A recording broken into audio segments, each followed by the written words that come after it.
Hello guys, আমি এখন বাংলাদেশ সীমান্তে আমি নৌকাতে উঠলাম। আমার এখান থেকে ভারত দেখা যাচ্ছে খুব অল্প নিকটতম সামনে। এই যে দেখা যাচ্ছে, ওই যে ওখানে বিএসএফ ক্যাম্প আছে, ওই দেখা যাচ্ছে। আমি এই বাংলাদেশের নৌকাতে উঠলাম, ওটা আপনাদেরকে একটু দেখানোর জন্য। এখানে আমাদের বাংলাদেশ জেলেরা মাছ ধরছে। বিশাল বড় নদী, জোয়ার চলতেছে এখন।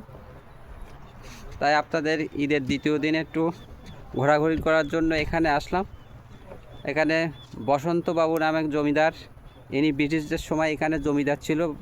দেশভাগের পরে, দেশ স্বাধীন হওয়ার পরে উনি ভারতে চলে যায়। ওনার নামকরণে এখানে বসন্তপুর গ্রাম একটা ওনার নামে নামকরণ করা হয়। সেইখানে ভারত অ্যান্ড বাংলাদেশ অ্যান্ড ভারতের একটা দুইটা বর্ডার সাইট আছে। এখানে সুন্দর একটা ভালো পরিবেশ দেখার মতো, সবাই এখানে আসে।